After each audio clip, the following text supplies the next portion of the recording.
What if everything you were taught about how to spend your time was wrong? Not slightly wrong, not a little off, fundamentally, completely, and expensively wrong. Right now, somewhere in your life, you are spending hours every single week on things that will never move you forward, things that feel productive but are not, things that feel necessary but are not, things that feel normal because everyone around you is doing them too.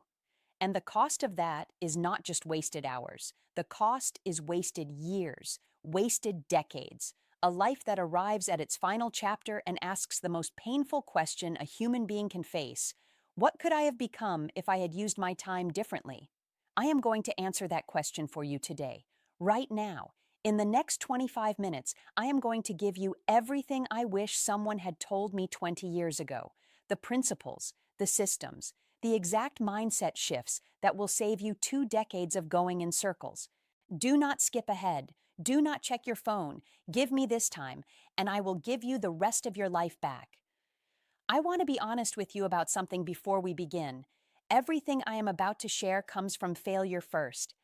I spent years being busy, genuinely, exhaustingly, impressively busy. Full calendar, long days, the constant sensation of motion, and almost nothing to show for it. Because I had confused movement with progress, activity with achievement, busyness with productivity. It took me a long time and a series of humbling realizations to understand the difference. And once I understood it, everything changed, not gradually, rapidly, because time, when used correctly, compounds just as powerfully as money. Today, I am giving you the shortcut I did not have. Let's get into it. The first thing you need to understand is what I call the great time lie. And it is this: being busy is not the same as being productive. And most people, intelligent, motivated, hardworking people, spend their entire lives never learning the difference. Here is the data that should stop you cold. Research consistently shows that the average person spends approximately 2 hours per day on social media, another 2 hours watching television or streaming content, significant portions of their workday on emails, meetings, and administrative tasks that produce zero meaningful output. Added up across a week, a month, a year, a decade, the numbers are genuinely staggering. Most people, by the time they reach 40, have spent the equivalent of 8 to 10 years of waking hours on activities that produced nothing lasting, nothing meaningful, and nothing that moved them closer to the life they actually wanted. 8 to 10 years, gone. Not because those people were lazy, but because nobody taught them to look at time the way wealthy people, high performers, and genuinely fulfilled human beings look at it. Here is how those people think about time. Every hour is an investment, and like any investment, it either appreciates or depreciates. Time spent building a skill appreciates. That skill compounds over years into expertise, opportunity, and income. Time spent consuming without creating depreciates. It gives you a momentary feeling, but leaves you exactly where you started. The question is never, how do I find more time? There is no more time. You have exactly the same number of hours as every person who has ever built something extraordinary.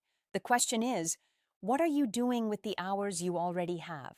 I want to give you a framework that will permanently change how you see your day.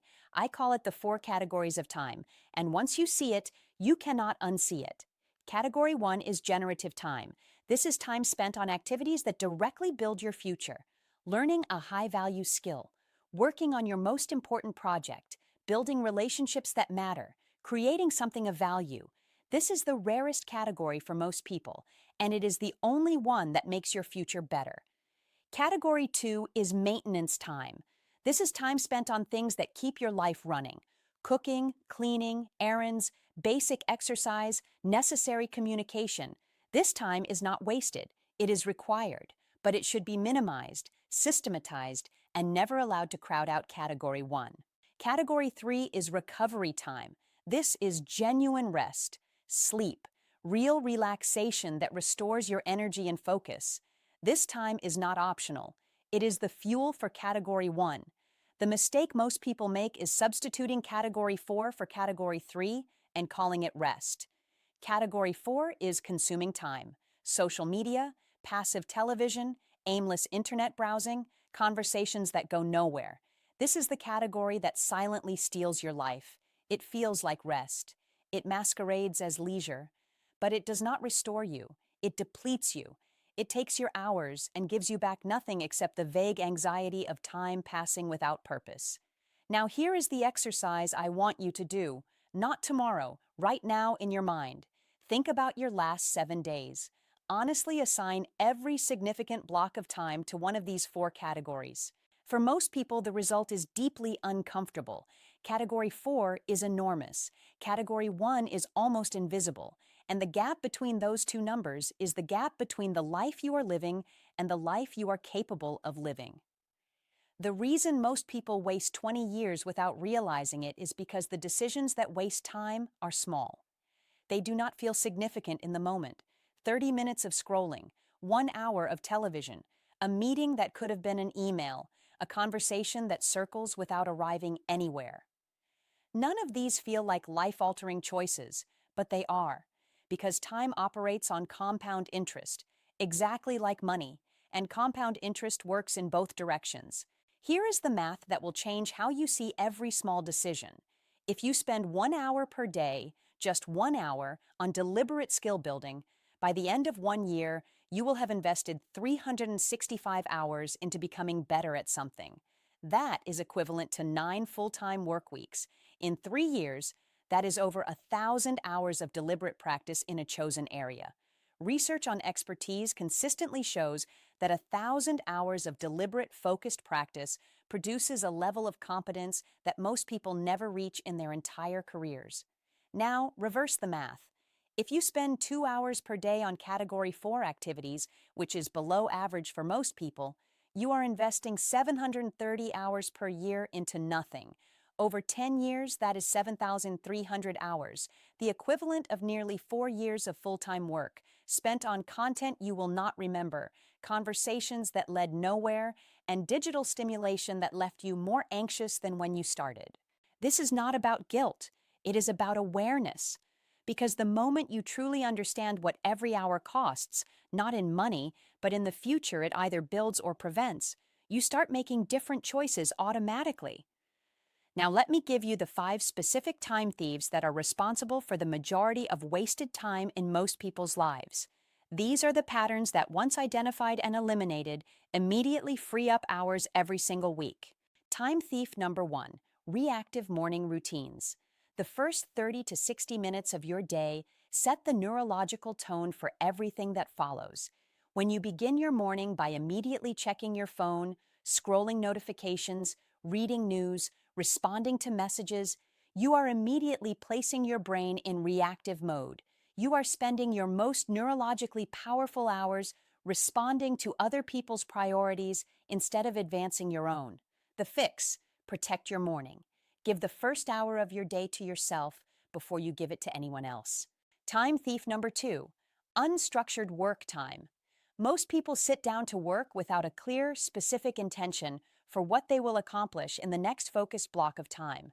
The result is that they drift between tasks, respond to whatever feels most urgent, and reach the end of the day having been busy without being productive. The fix: before you begin any work session, write down the single most important thing you will complete in the next 90 minutes. One thing, specific, measurable, and do not stop until it is done. Time thief number 3, the endless meeting. Research on workplace productivity consistently shows that the majority of meetings are longer than necessary, attended by more people than necessary, and produce fewer decisions than could have been made through a focused written communication. The fix: every meeting you attend or organize should have a clear agenda, a defined end time, and a specific decision or outcome it exists to produce. If it does not have all 3, it should not exist. Time thief number 4, perfectionism on low-value tasks. Many people spend significant time perfecting things that do not require perfection, emails that are already clear enough, presentations that are already strong enough, plans that are already detailed enough. The fix: Identify which tasks require excellence and which tasks simply require completion. Excellence is reserved for the things that genuinely matter. Everything else needs to be done well enough and moved on from. Time thief number 5. The illusion of multitasking. Neuroscience is unambiguous on this point. The human brain does not multitask. It rapidly switches between tasks, and every switch comes with a cognitive cost, a period of reduced effectiveness as the brain reorients. People who believe they are multitasking are actually performing multiple tasks poorly instead of one task well. The fix: single task. Close the extra tabs. Put the phone face down. Give one thing your complete, undivided attention, and watch how much faster and better it gets done. I want to give you the single most powerful tool for reclaiming your time.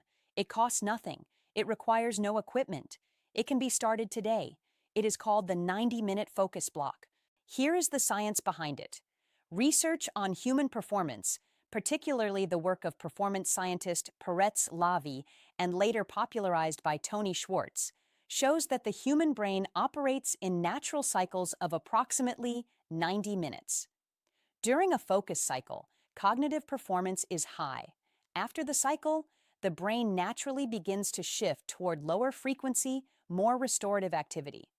Most people fight this cycle. They power through the natural rest signal with caffeine and willpower, producing diminishing returns for hours on end. Or they break the focus cycle prematurely with distractions, never allowing their brain to reach the deep focus state where the best work happens. The 90-minute focus block works with your brain's natural rhythm instead of against it. Here is exactly how to implement it. Step 1. Choose your single most important task for the block before you sit down. Not a category of work, a specific deliverable. Step 2. Eliminate every possible distraction for 90 minutes. Phone on silent and face down or in another room. Notifications off.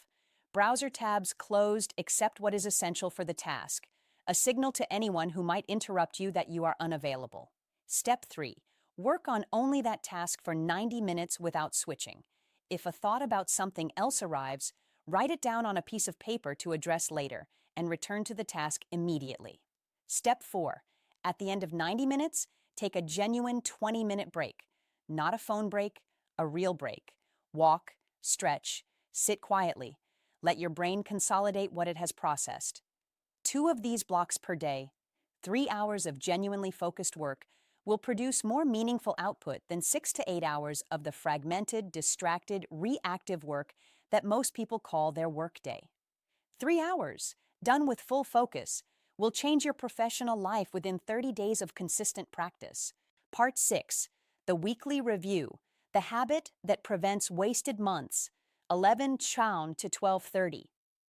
Most people waste time at the daily level, but the most expensive time waste happens at a larger scale. Weeks, months, and quarters spent moving in directions that were never truly examined. The weekly review is the habit that prevents this, and it takes 30 minutes. Once a week, that is all. Here is the exact process. Every Sunday evening, or whatever day works as your week's end, sit down with a notebook and answer 5 questions. Question 1. What did I accomplish this week that I am genuinely proud of? Not just what I did that actually mattered. This anchors your sense of progress and reinforces the behaviors worth repeating. Question 2. Where did I waste significant time this week? Be honest, specific. Name the actual activities, the actual hours. Not to punish yourself, to see clearly. Question 3. What is the single most important thing I need to accomplish next week?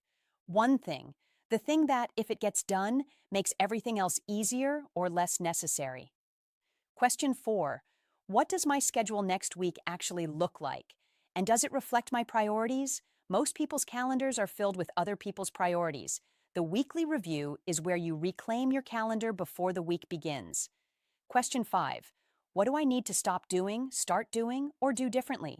This is the question that produces genuine change over time, because small adjustments made consistently week after week compound into completely different outcomes over months and years.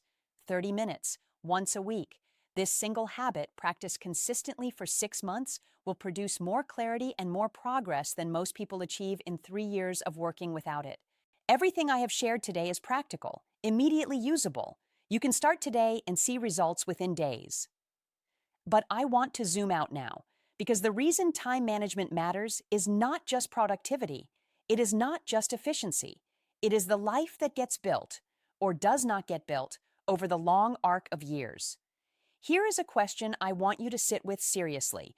If you continue spending your time exactly the way you are spending it right now, same habits, same patterns, same daily choices, where will you be in 10 years? Not where you hope to be, not where you plan to be someday. Where will you actually be if nothing changes?